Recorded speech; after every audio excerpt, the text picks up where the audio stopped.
Dans la cabane en bois de 2 étages de mon père, il y avait quelque chose de caché sous le lit en bas, mais ce qui se cachait là n'est pas la partie effrayante de l'histoire. Sous le lit se trouvait le fusil à pompe de calibre 12 de mon père, qu'il gardait là dans la chambre Coco en bas pour diverses raisons. Pour contextualiser, la chambre Coco est nommée d'après l'oiseau de compagnie que nous gardions là-bas. L'histoire commence le jour où mes amis et moi avons décidé de nous retrouver et de faire une pause de notre travail. J'ai demandé à mon père si cela lui convenait que nous restions dans sa cabane, et il a accepté, mais nous a demandé d'être prudents. Quelques jours plus tard, nous sommes partis et sommes finalement arrivés à la cabane. Nous avons apporté nos affaires à l'intérieur et nous nous sommes immédiatement préparés pour aller pêcher. Plus tard, nous avons fait un feu de camp, joué de la musique à la guitare, raconté des blagues, etc. Nous passions un bon moment. Finalement, il se faisait tard, alors nous avons décidé d'éteindre le feu et d'aller nous coucher. Notre groupe d'amis était composé de 2 garçons, dont moi, et de 3 filles. Pour préserver leur anonymat, appelons l'autre garçon A et les filles B, C et D. A et moi avons dormi dans la chambre Coco, et les filles ont dormi dans l'autre chambre à l'étage. Pendant que je dormais, A m'a réveillé en disant qu'il avait entendu quelqu'un parler dehors. Je lui ai dit qu'il était juste fatigué et que c'était peut-être juste un animal cherchant de la nourriture que nous avions laissé dehors près du feu de camp. Mais alors que je lui disais cela, j'ai entendu la poignée de la porte d'entrée de la cabane commencer à trembler bruyamment. J'ai eu la chair de poule et j'ai regardé A, qui respirait fortement. J'ai sorti le fusil à pompe de calibre 12 de mon père de sous le lit, les chargé et armé. A m'a regardé et a dit « Tu vas leur tirer dessus ». J'ai répondu, s'ils veulent nous faire du mal, je pourrais être obligé. Ensuite, j'ai dit à A d'aller chercher le grand couteau dans la cuisine et nous nous sommes dirigés vers la porte d'entrée. Juste au moment où nous allions l'ouvrir, la porte s'est ouverte brusquement et il y avait 2 hommes maigres debout là. L'un d'eux était plus âgé, probablement dans la 50aine, portant un simple t-shirt noir et tenant une sorte de couteau fait maison. L'autre était plus jeune, peut-être dans la 20aine. Je ne pouvais pas le voir complètement car il se tenait derrière l'homme plus âgé, mais je pouvais voir qu'il tenait une sorte de grande arme. Dès que je les ai vus, j'ai reculé et pointé le fusil vers les 2 hommes, et a également pointé le couteau vers eux. Nous sommes restés là, figés, sans dire un mot pendant ce qui a semblé être une minute entière.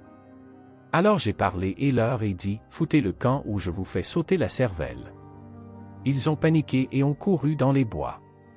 Après avoir confirmé qu'ils étaient vraiment partis, A et moi avons repris notre souffle comme si nous n'avions pas respiré depuis longtemps.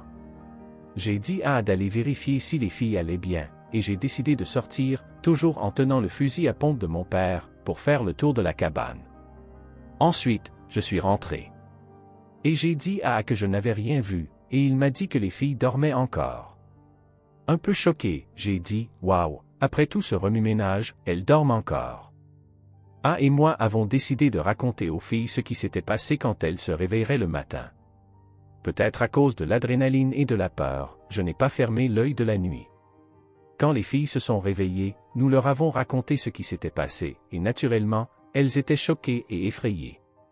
Nous avons décidé de raccourcir notre séjour à la cabane et de rentrer chez nous ce jour-là. Quand nous sommes rentrés, j'ai raconté à mon père ce qui s'était passé, et il m'a grondé pour ne pas avoir appelé la police, mais il était aussi content que nous soyons tous revenus sains et saufs. Mon père a ensuite appelé son ami qui était policier et a signalé ce qui s'était passé. Mon père m'a dit d'appeler A et de venir à la maison pour qu'il puisse également faire une déclaration sur les 2 hommes impliqués dans l'incident. Cela fait maintenant 2 ans depuis cet incident, et mon ami et moi sortons encore de temps en temps, mais A et moi n'oublierons jamais cet incident. Un jour, alors que nous traînions, A m'a dit « Que penses-tu qu'il se serait passé si le fusil à pompe de ton père n'avait pas été là ?» Et jusqu'à ce jour, j'ai peur d'imaginer la réponse. C'était au milieu de l'été. Mes parents étaient partis pour le week-end pour aller dans notre maison à Cap Cod, à environ 2 heures de route, donc ce n'était pas un problème pour eux de me laisser seul quelques jours. Ma mère avait préparé du porc effiloché et des pâtes pour que je puisse les réchauffer et manger quand je voulais, et j'avais un peu d'argent si je voulais commander une pizza. Tout allait bien. La première nuit où j'étais seul, je suis resté debout jusqu'à environ 3 heures du matin à jouer à la Xbox, donc je me suis réveillé très tard le lendemain. J'ai vérifié mon téléphone en me réveillant et j'ai vu qu'il était un peu plus de 13 heures. J'avais prévu de jouer au hockey sur rue avec 3 de mes amis, alors je me suis levé en vitesse et je suis allé à la douche. Je prends des douches très longues, donc quand mes parents sont absents, je me lâche. Je suis resté sous la douche pendant environ 45 minutes, à scroller sur Reddit et Twitter. Ensuite, j'ai entendu ma porte d'entrée s'ouvrir soudainement. La salle de bain est directement en haut des escaliers qui mènent à la porte arrière, et le problème est que cette porte est assez bruyante quand elle s'ouvre et se ferme. Je me suis immédiatement figé, car j'étais censé être seul. J'ai attendu environ 2 minutes, mes oreilles tendues pour essayer d'entendre quelque chose. Je n'ai rien entendu. J'ai pensé que c'était juste le vent ou que mes parents étaient rentrés plus tôt. Alors j'ai éteint la douche, enroulé une serviette autour de moi, et je suis descendu lentement pour vérifier. Les escaliers qui mènent à la cuisine sont assez étroits et encastrés, donc c'est comme descendre une version plus étroite d'un escalier normal. Je ne peux pas voir dans la cuisine en descendant, même si ma maison est vieille et que chaque marche grince bruyamment, j'ai pris mon temps et essayé d'être aussi silencieux que possible. J'ai probablement mis environ 45 secondes à descendre les 12 marches. Quand je suis arrivé à l'avant-dernière marche, j'ai pris une petite pause et me suis ressaisi. Dans ma tête, je savais que je faisais une montagne d'un rien. Il n'y avait évidemment rien dans la cuisine. Il n'y avait aucune raison pour que quelqu'un y soit encore, même s'il y avait des cambrioleurs ou quelque chose comme ça dans ma maison. Après m'être mentalement reproché d'être aussi peureux, j'ai ri un peu de ma bêtise et j'ai descendu les 2 dernières marches normalement. En tournant le coin pour entrer dans la cuisine, un homme se tenait à environ 60 cm de moi, au milieu de la cuisine, immobile, avec un énorme sourire, me fixant droit dans les yeux. Ce dont je me souviens le plus vivement, ce n'est pas son visage ou son sourire, mais ses bras. Il n'était pas simplement le long de son corps. Il les tenait dans la position la plus étrange et anormale que j'ai jamais vue. Ils étaient à l'endroit où on tient normalement ses bras, mais il les avait tournés de manière à ce qu'ils soient presque complètement inversés, tout en les levant derrière lui. Je ne sais pas pourquoi je m'en souviens autant, mais c'est la position la plus démoniaque et anormale que j'ai jamais vue. Honnêtement, je pense que j'ai failli avoir une crise cardiaque sur le coup. En y repensant, je réalise à quel point cette situation était effrayante, mais sur le moment, j'ai fait un pas vers lui et je l'ai frappé aussi fort que possible à la mâchoire, le poussant à moitié vers le sol. Dès que j'ai touché, j'ai couru en vitesse vers les escaliers. Laissant tomber ma serviette dans la cuisine, mon cœur battant à tout rompre, montant les escaliers complètement nus. J'ai sprinté jusqu'à ma chambre et j'ai verrouillé la porte derrière moi. J'ai rapidement mis une chaise contre la poignée de porte, comme on le voit à la télé, presque sans réfléchir. J'ai immédiatement appelé le 911, presque en larmes, et j'ai expliqué à l'opérateur ce qui s'était passé. J'étais assis par terre dans ma chambre, pratiquement en position fétale, fixant la porte, priant pour que les policiers arrivent bientôt. J'ai remarqué une lumière qui passait sous la porte. Elle s'est arrêtée. Cet homme se tenait devant ma porte de chambre. Il n'y a pas de mots pour décrire ce que j'ai ressenti. J'étais paralysé par la peur, regardant les ombres bouger légèrement sous la porte. Je suis resté recroquevillé, fixant l'espace sous la porte, nu, priant pour que cet homme s'en aille. Pendant ce qui a semblé être 1 heure, l'opérateur du 911e demandait « Allô, monsieur, vous êtes là? Allô ?» Je ne voulais pas faire de bruit, et même si j'avais voulu bouger mes bras pour porter le téléphone à ma bouche, je ne pense pas que j'aurais pu. Finalement, la lumière est revenue sous la porte, et j'ai entendu les pas les plus légers craquer les planches du sol alors qu'ils s'éloignaient dans le couloir. C'était silencieux pendant des minutes, alors que j'étais assis là, recroquevillé, incapable de parler, nu. J'ai entendu frapper à la porte d'entrée et le bruit de 2 policiers entrant chez moi. Je me suis enfin senti en sécurité et j'ai ouvert la porte pour les voir debout là. J'ai sauté sur eux et enroulé mes jambes autour d'eux. J'ai presque pleuré. J'étais nu. Aujourd'hui, mes parents ne me laissent plus jamais seul à la maison, Dieu merci, et je vérifie chaque serrure avant d'aller me coucher. J'ai encore des cauchemars de temps en temps, et mon cœur s'emballe quand je vois quelqu'un immobile, mais je vais bien. Même après avoir travaillé avec des dessinateurs et participé à quelques identifications, la police n'a jamais trouvé qui était cet homme dans ma maison. Cela me donne des frissons chaque fois que je regarde dehors, m'attendant à moitié à le voir debout de l'autre côté de la rue, souriant sous un lampadaire. Je n'ai aucune idée de ce qu'il voulait ou qui il était, mais quoi qu'il en soit, c'était la nuit la plus effrayante de ma vie. Un incident vraiment terrifiant s'est produit un soir d'été il y a presque une décennie, et cela me donne encore des frissons chaque fois que j'y pense. À l'époque, je vivais avec mon grand-père maternel dans une maison de 2 étages avec ma famille élargie très aimante. Pour des raisons professionnelles, pendant cette période, j'aimais veiller tard pour regarder la télévision, donc je dormais généralement dans la pièce où se trouvait la télé. La télé était dans une pièce du grenier, qui était la seule pièce là-haut, avec une petite salle de bain. La pièce avait 2 lits en bois, un ventilateur et une télévision. Elle avait aussi 4 fenêtres avec des rideaux qui donnaient sur la terrasse et la balustrade. La seule entrée de la pièce était une porte en bois avec une partie supérieure en mèche transparent. L'escalier menant au rez-de-chaussée se trouvait à l'extérieur de la pièce, juste quelques pas après la porte. Mon oncle avait l'habitude de verrouiller la porte en bas des escaliers de l'autre côté pour empêcher tout voleur potentiel d'entrer. Une nuit, après avoir fini de regarder la télé, j'ai verrouillé la porte de la pièce, fermé les rideaux et je suis allé me coucher. J'étais profondément endormi quand soudain, je me suis réveillé au bruit de quelqu'un qui frappait à la porte. Au début, j'ai pensé que c'était peut-être un de mes oncles ou cousins. J'ai vérifié l'heure, et il était environ 2h30 du matin. J'ai décidé de vérifier qui était à la porte, et ce que j'ai vu me terrifie encore aujourd'hui. Je me suis levé et j'ai marché jusqu'à la porte. À travers la partie transparente de la porte, j'ai vu un jeune garçon d'environ 5 ou 6 ans, vêtu de vêtements sombres et sales.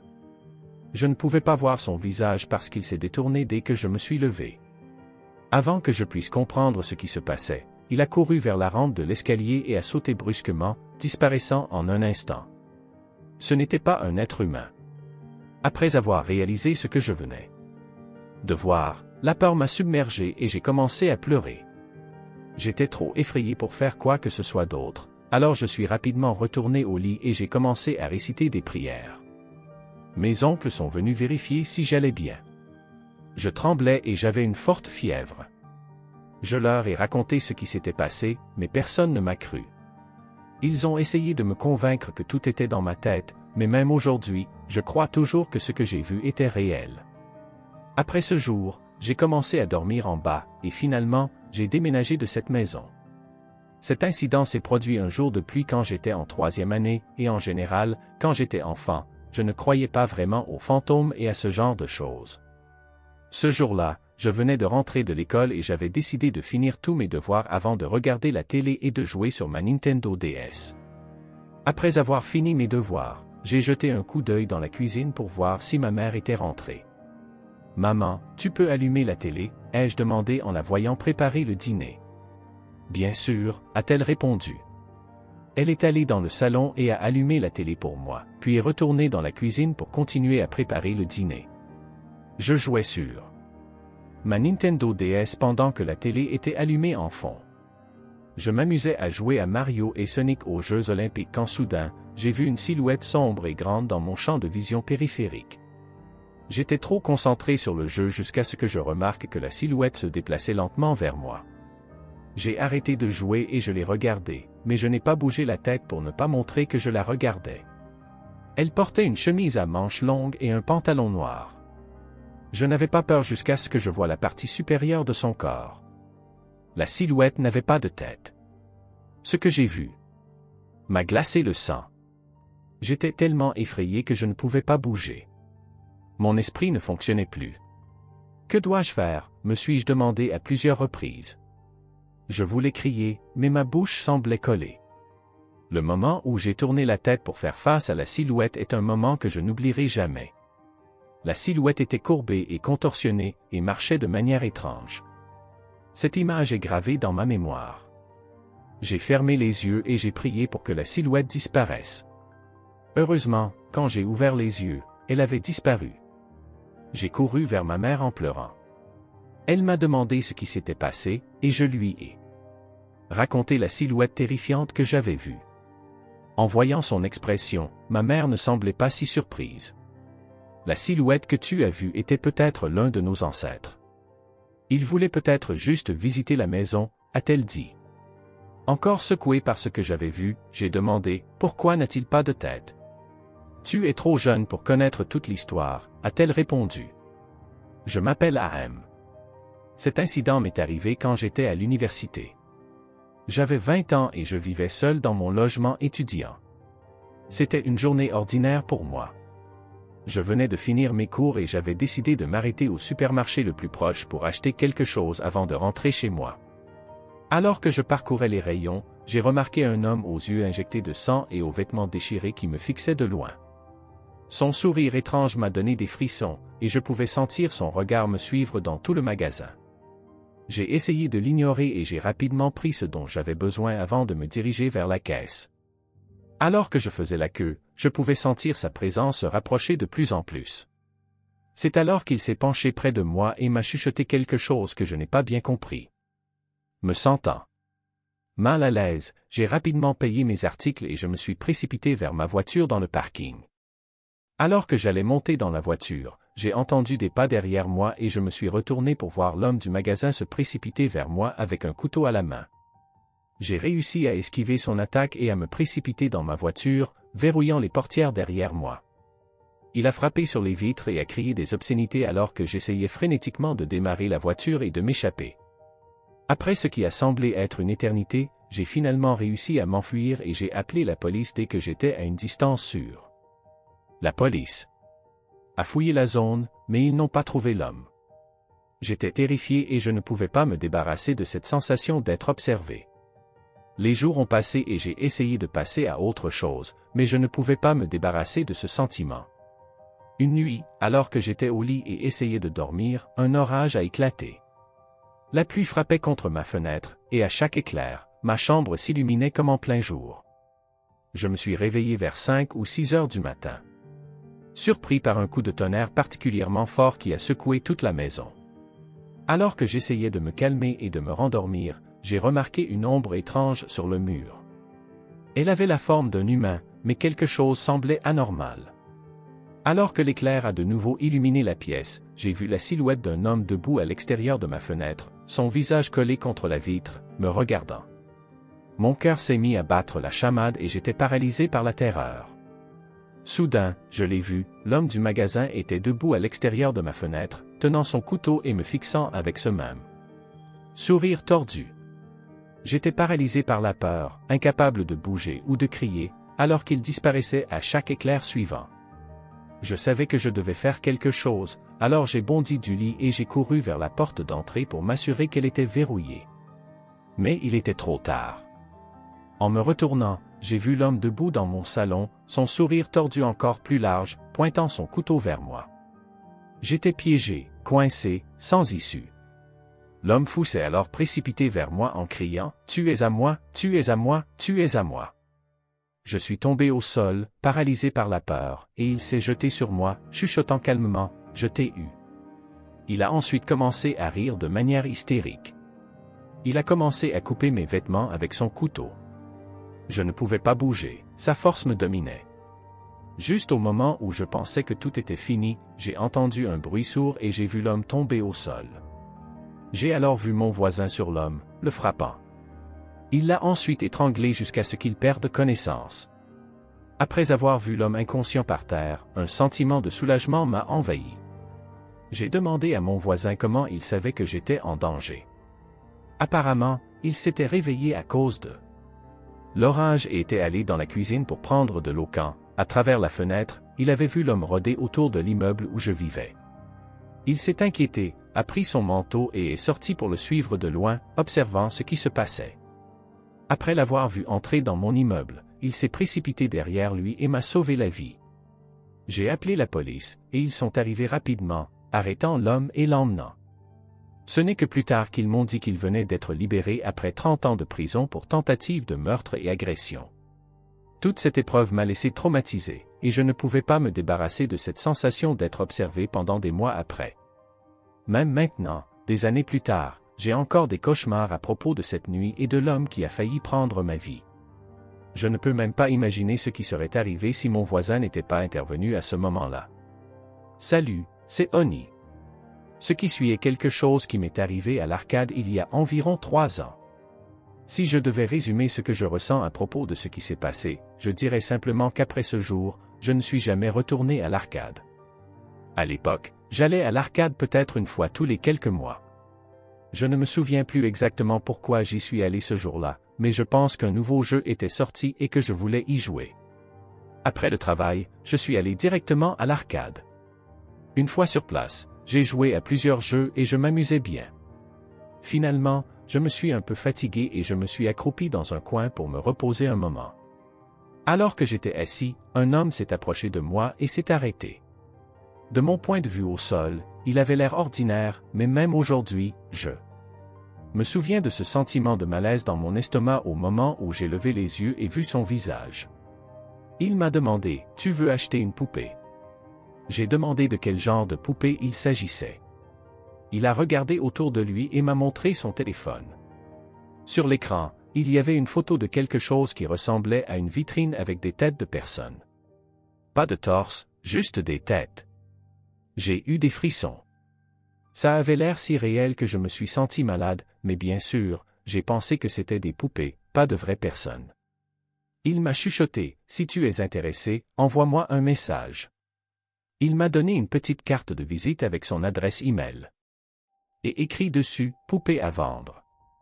J'ai gardé mon calme extérieurement et lui ai dit, « Ces poupées ne sont pas vraiment mon style » et j'ai essayé de partir en me faufilant autour de lui, mais il a attrapé mon épaule et a continué à parler. « Alors pourquoi ne viens-tu pas à mon bureau avec moi? Si tu les vois en vrai, je suis sûr que tu en voudras une. » Il a ri et a mimé l'acte de trancher une gorge en passant son pouce sur son cou. À ce moment-là, je suis simplement parti.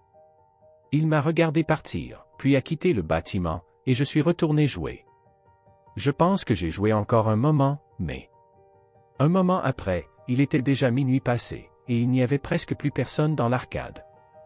J'étais fatigué, alors j'ai décidé de partir et j'ai commencé à marcher vers la sortie pour rentrer chez moi. En sortant, j'ai vu un groupe d'individus louches dans le parking. Au début, ils discutaient, et j'ai pensé qu'ils ne m'avaient pas remarqué, mais une seconde ou deux plus tard, j'ai vu l'homme de tout à l'heure parmi eux. Il a pointé du doigt dans ma direction et a dit quelque chose que je n'ai pas entendu. D'un coup, ils se sont tous tournés vers moi, leur sourire meurtrier me transperçant, et cette sensation de malaise dans mon estomac est revenue de plus belle. J'ai fait semblant de ne pas les voir et je me suis précipité vers ma voiture, mais j'ai alors entendu l'homme crier, « Et je voulais aussi jouer avec ta tête dans mon bureau. Qu'est-ce que tu en penses? » Les autres ont éclaté de rire de manière hystérique. Quand je me suis retourné, surpris, ils me fixaient, me faisant signe de venir vers eux. J'ai continué à avancer vers ma voiture, mais les hommes autour de lui se sont mis à marcher lentement vers moi. En me retournant, je les ai vus sortir des seringues de leurs poches. Mon cœur s'est serré, mais j'ai fait semblant de m'en moquer. Et j'ai accéléré le pas vers ma voiture.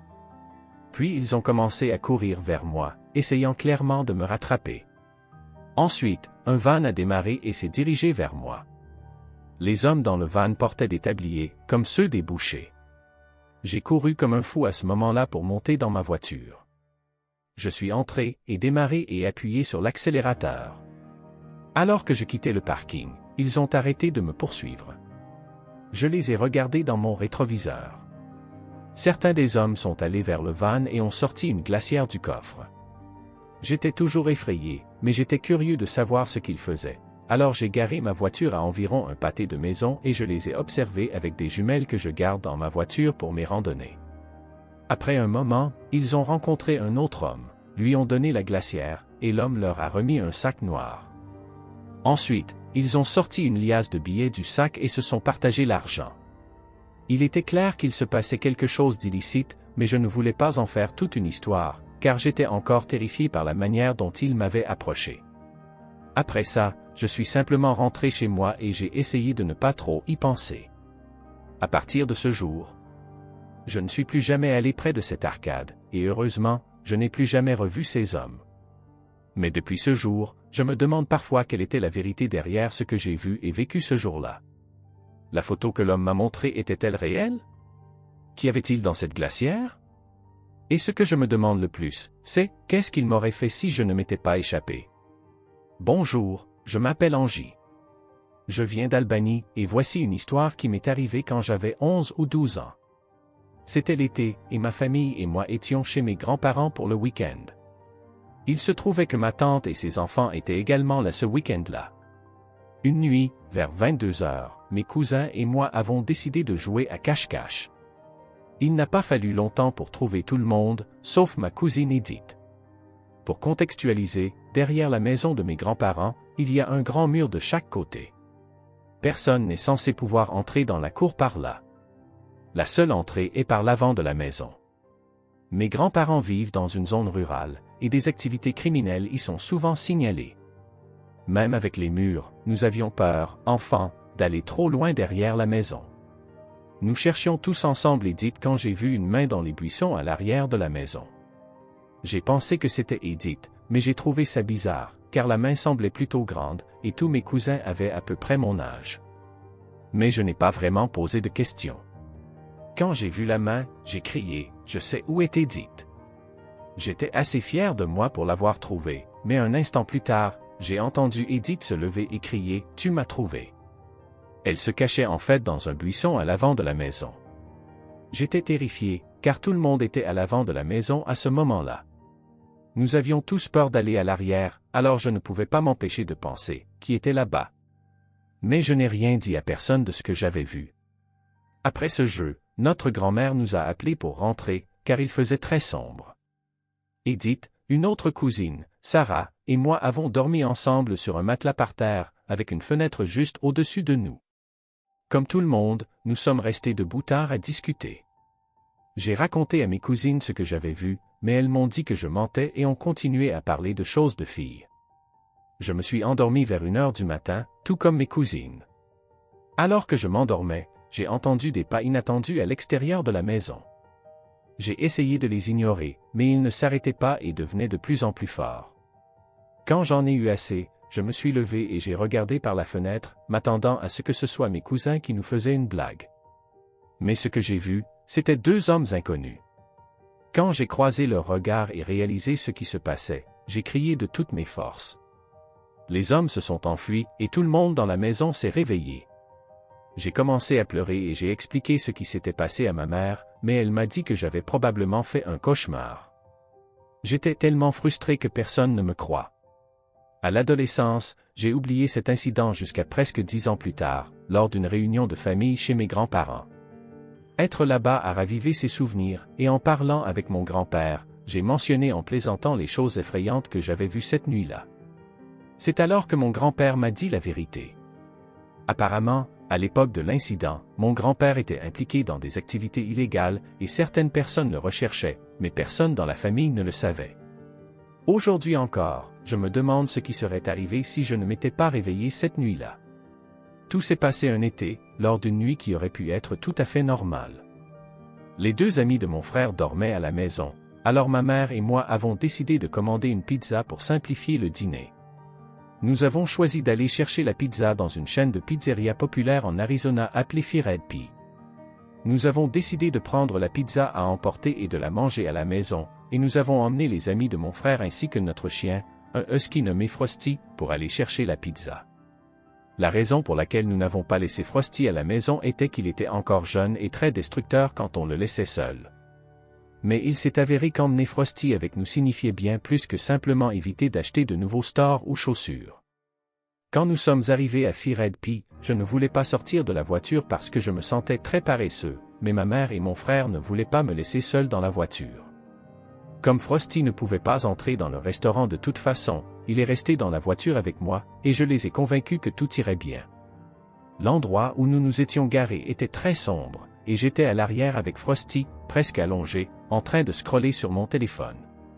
Soudain, Frosty a commencé à gémir, puis à aboyer plusieurs fois. Au début, j'ai pensé qu'il était paranoïaque parce qu'il était petit et se sentait coincé dans la voiture. Je l'ai caressé, et ça l'a un peu calmé, mais ensuite il s'est mis à aboyer de manière agressive. J'ai bougé pour le caresser à nouveau quand le reflet de mon téléphone dans le rétroviseur a attiré mon regard. En regardant dans le miroir, j'ai vu quelque chose de terrifiant. Un homme portant une capuche noire et un masque de ski me fixait droit dans les yeux. J'ai crié et me suis retourné pour voir que l'homme essayait d'ouvrir la porte. Heureusement, elle était verrouillée. Il a alors crié « Ouvre la porte !» J'étais terrifié. Je n'avais que 14 ans à l'époque et je ne savais pas comment réagir. Frosty a marché sur moi en aboyant contre l'homme, et je suis revenu à la réalité. J'ai réalisé que si je ne faisais rien rapidement, quelque chose de terrible allait arriver. J'ai rassemblé mon courage et j'ai dit à l'homme de partir, sinon j'appellerais la police. Soudain, tout est devenu silencieux. Il semblait être parti, et j'ai regardé autour de moi sans voir personne. Je suis sorti de la voiture avec mon chien et j'ai couru vers le restaurant. Mais alors que je courais, quelqu'un m'a attrapé, et j'ai essayé de crier, mais ma bouche a été couverte par un chiffon. La dernière chose que j'ai vue, c'est mon chien qui courait vers le restaurant, puis j'ai perdu connaissance. Je me suis réveillé à l'hôpital, mon corps me faisait mal comme si j'avais été secoué. J'ai regardé autour de moi et j'ai vu ma mère et mon frère, qui semblaient très inquiets. Je leur ai demandé ce qui s'était passé. Ils m'ont expliqué que Frosty était arrivé en courant au restaurant et que les serveurs l'avaient remarqué à l'entrée. Quand ma mère et mon frère ont vu Frosty, ils ont eu très peur, sachant que quelque chose de grave s'était passé. Ils ont couru vers le parking et ont vu que je n'étais plus dans la voiture. Ma mère a appelé la police, et Frosty s'est mis à aboyer vers un van suspect à proximité. Mon frère et ses amis ont encerclé le van et ont vu du sang sur la porte arrière. Ils ont ouvert le van et m'ont trouvé ligoté avec des cordes. Soudain, l'agresseur est arrivé avec un couteau, probablement à la recherche d'autres victimes. Quand mon frère l'a vu, il l'a attaqué de rage, tandis que ses amis l'ont maîtrisé et lui ont pris le couteau. Pendant ce temps, ma mère essayait de me libérer. La police est arrivée peu après et a arrêté l'agresseur, tandis que j'étais transporté à l'hôpital. L'enquête a révélé que l'homme était un délinquant sexuel, un trafiquant de drogue et un trafiquant d'êtres humains. Il planifiait probablement de me kidnapper et de me vendre. Je suis tellement reconnaissante envers Frosty, et encore aujourd'hui, je me demande ce qui serait arrivé si nous avions décidé de le laisser à la maison. Très probablement, je ne serais pas là pour vous raconter cette histoire. Je travaillais comme serveuse de 1990 à 1991, un job à temps partiel pendant que je terminais mon diplôme d'associé en commerce. Bien que je me sois fait des amis au travail, je n'aimais pas vraiment ce job, car je ne gagnais que 7,25 $ de l'heure. Chaque jour se déroulait de la même manière, sauf un jour qui restera gravé dans ma mémoire jusqu'à la fin de mes jours.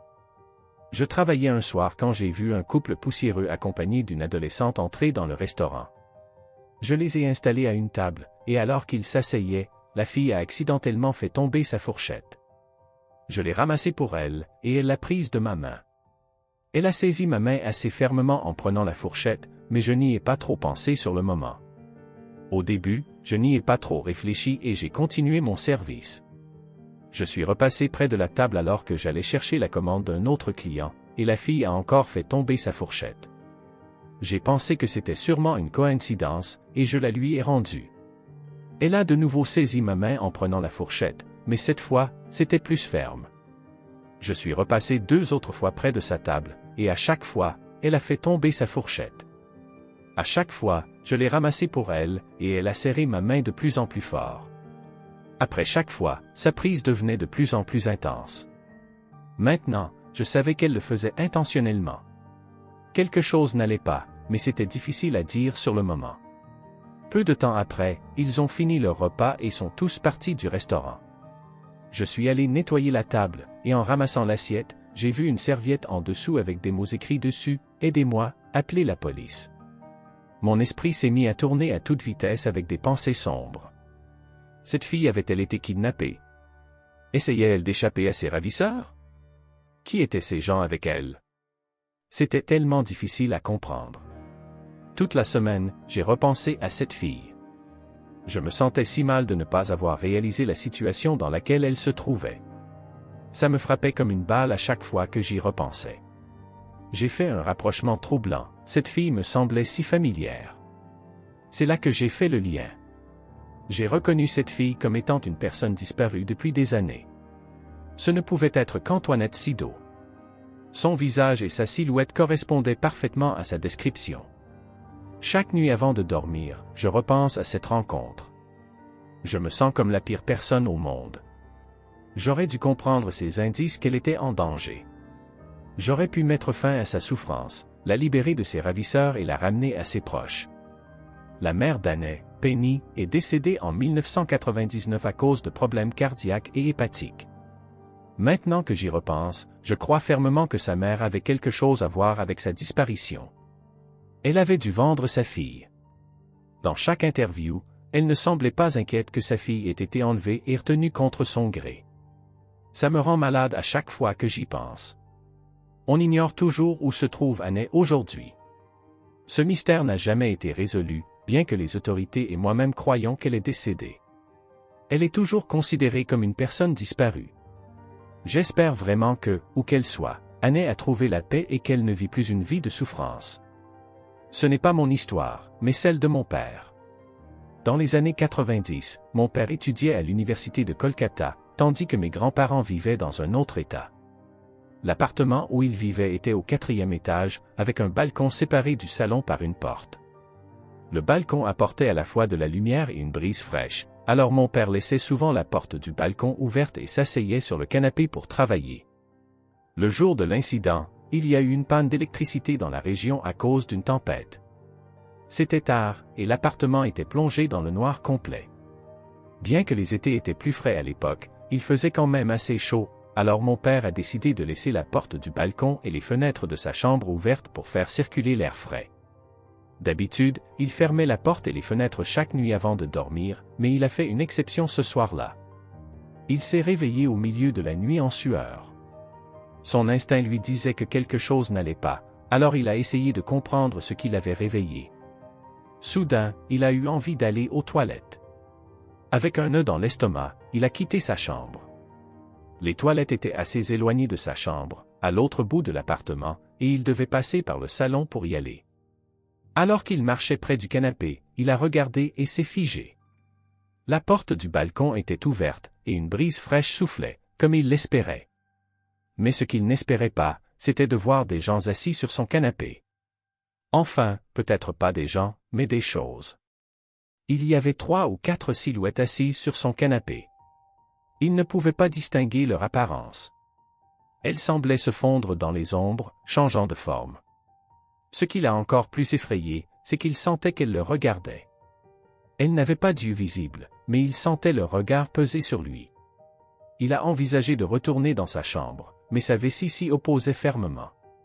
Maudissant sa situation, il a fermé les yeux, a couru aux toilettes, a fait ce qu'il avait à faire, puis est revenu en courant, sentant à nouveau les regards sur lui. En passant devant le canapé, il a fermé la porte de sa chambre à clé, s'est jeté sur son lit et a essayé de dormir. Quand il s'est réveillé, c'était le matin, et le ciel était dégagé. Il est allé en tremblant dans le salon, mais n'a rien vu d'anormal. La porte du balcon était toujours ouverte, laissant entrer la lumière vive. Il n'a jamais parlé de cette expérience à mes grands-parents, ne voulant pas les inquiéter. Les seules personnes proches de lui qui connaissent cette histoire sont ma mère et moi. On pourrait penser qu'il a quitté l'appartement peu après, mais il y est resté jusqu'à la fin de ses études et n'a jamais revécu une telle expérience. Cependant, il a toujours fermé la porte du balcon la nuit après ça, sans exception. Pendant son séjour dans l'appartement, il a fait des recherches sur l'histoire du bâtiment, mais n'a rien trouvé. Le bâtiment n'avait pas été construit sur un cimetière, et il n'y avait aucun rapport de meurtre, suicide ou accident mortel. Finalement, il a mis cet incident sur le compte d'un mauvais rêve ou d'une sorte d'hallucination. Mais je me demande parfois si ce qu'il a vu n'était pas juste une invention de son imagination. Et si c'était réel? Bonjour, je m'appelle Kai, et je vis actuellement aux Philippines. L'incident que je vais raconter s'est produit il y a 5 ans, mais il me hante encore aujourd'hui.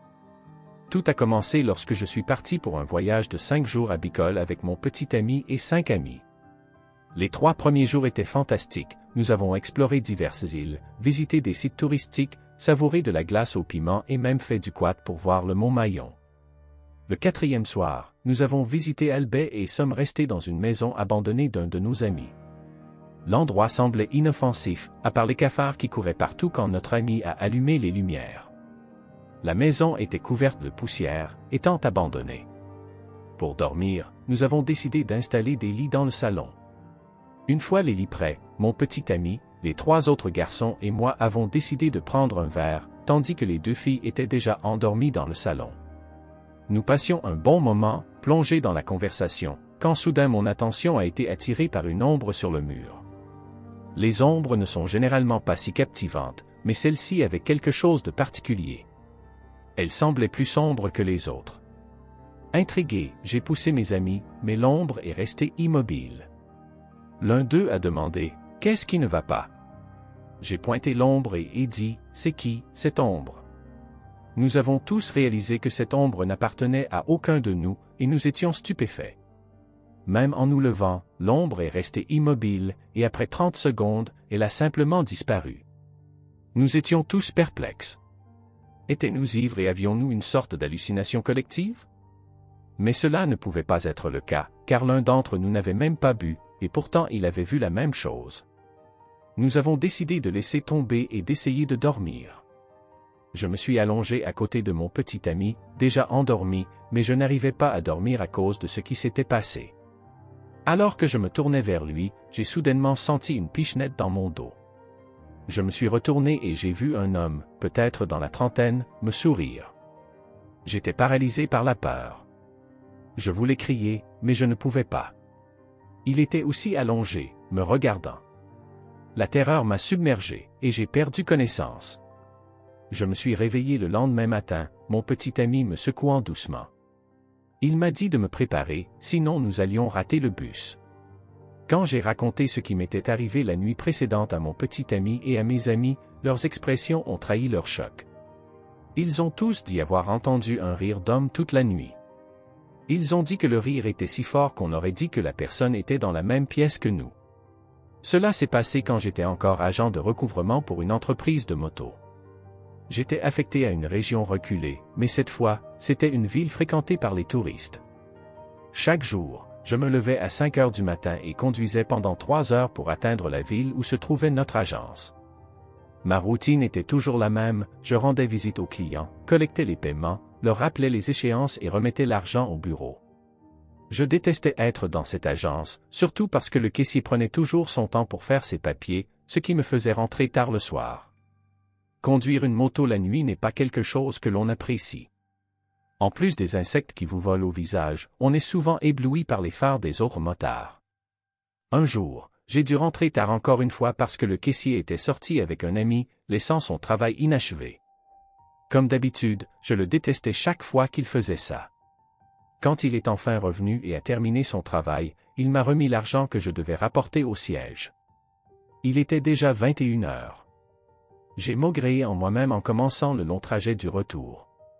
Alors que je conduisais sur la route sombre et sinueuse, mon phare a soudainement clignoté. « Ah, merde, pas maintenant », ai-je murmuré. Je me suis arrêté un moment et tapoté le phare, et heureusement, il a cessé de clignoter. J'ai continué à conduire, mais alors que je naviguais sur la route sombre, j'ai senti quelque chose passer au-dessus de ma tête.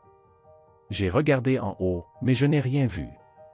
Juste avant d'arriver à un virage serré, quelque chose a de nouveau plongé vers moi, frappant mon casque et me faisant tomber de la moto. Au même moment, mon phare s'est éteint. J'ai glissé et me suis écrasé sur le côté de la route. La route était si sombre que je pouvais à peine voir quoi que ce soit.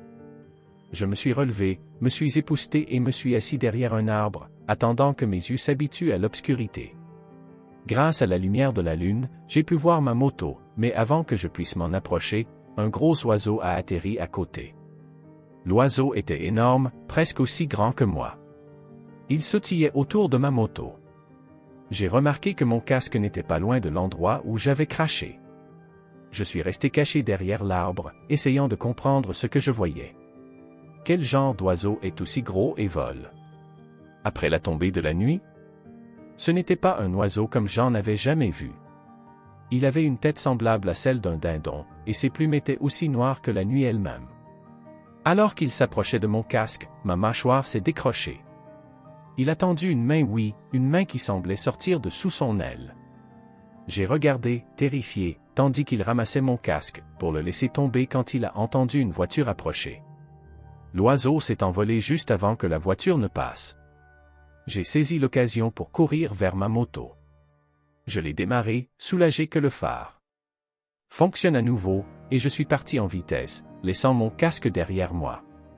Paniqué, je regardais autour de moi, de peur que l'oiseau ne plonge à nouveau sur moi. Quand je suis arrivé au siège, j'ai remis l'argent au manager, qui se tenait devant les dortoirs. Il m'a demandé pourquoi j'étais si sale et pourquoi je ne portais pas de casque. J'ai menti en disant que j'étais tombé et que je l'avais perdu. Avant de rentrer chez moi, j'ai parlé au manager, lui demandant de vérifier que le caissier de l'agence finisse son travail à temps. Je ne supportais plus de rentrer tard. Tous les soirs. Heureusement, le manager a accepté, et à partir de ce moment-là, j'ai pu partir à 17 h, évitant ainsi les trajets nocturnes. Malgré tout, je savais que je devais quitter ce travail bientôt, mais j'espérais que rien de grave n'arriverait avant que je puisse enfin m'échapper. Je regarde beaucoup vos vidéos depuis quelques années, et j'aimerais partager mon histoire. Je m'appelle Raquel, et cela m'est arrivé il y a plusieurs années, quand je travaillais dans un centre d'appel. Cet incident s'est produit en février 2016, à 3 h du matin. C'était la fin de ma semaine de travail, et j'étais impatiente de rentrer chez moi. Une fois arrivé, j'ai réalisé que j'avais oublié mon téléphone dans mon casier. Après m'être reposé un peu, j'ai laissé mes affaires et suis reparti avec seulement mon portefeuille pour retourner au bureau. Le trajet prenait habituellement 1 à 2 heures aux heures de pointe, mais j'ai réussi à arriver au bureau en 30 à 40 minutes. J'ai récupéré mon téléphone et suis reparti rapidement, car je voulais vraiment rentrer vite.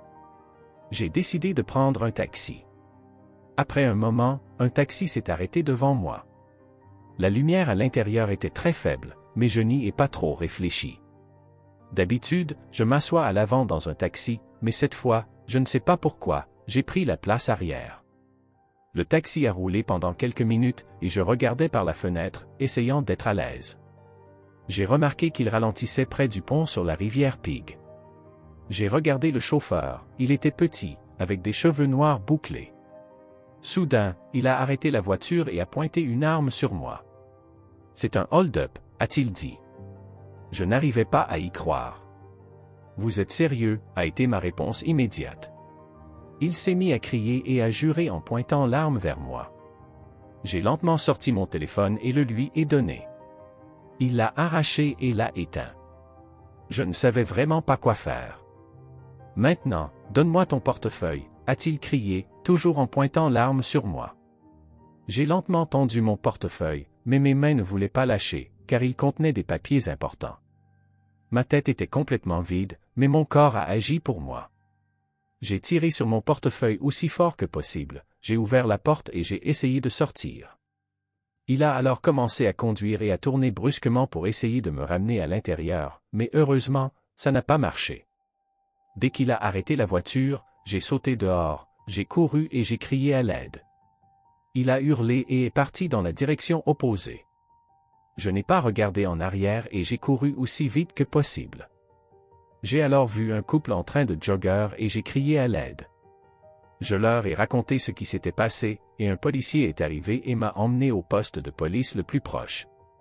J'ai expliqué au policier ce qui s'était passé, et il m'a dit que le taxi dans lequel j'étais monté avait été volé plus tôt dans la journée et avait été signalé comme volé par le vrai chauffeur. La stratégie du suspect était d'appeler un taxi, de le voler, puis de faire semblant d'être un chauffeur de taxi. Après avoir déposé une plainte, j'ai arrêté d'aller travailler ce jour-là et j'ai démissionné immédiatement. J'ai aussi arrêté de prendre des taxis pendant quelques mois et j'ai commencé à chercher un travail plus près de chez moi. En avril 2016, une amie de mon ancien lieu de travail, dont le petit ami était policier, m'a contacté et m'a dit que le braqueur avait été arrêté. Elle m'a demandé de vérifier les nouvelles. J'ai été choqué en voyant les informations. Mon ami m'a demandé d'aller au poste de police pour faire une déposition. J'ai dit non, mais elle m'a fortement conseillé de le faire. Elle a dit que si je faisais une déposition, cela ajouterait à la peine de cet homme. Mais j'ai répondu que je ne pourrais pas, car je souffrais encore du traumatisme de l'incident et ne pouvais pas sortir. Elle a respecté mes souhaits, et nous nous sommes dit au revoir. Je ne pouvais pas lui dire à l'époque que l'homme qu'ils avaient arrêté n'était pas celui qui m'avait volé. Cette situation m'a fait réaliser qu'il y a plus de gens qui utilisent la même stratégie, ciblant les victimes qui travaillent tard et rentrent chez elles tard. Bien que je travaille maintenant depuis chez moi, j'espère que ceux qui travaillent encore à l'extérieur feront attention en prenant un taxi.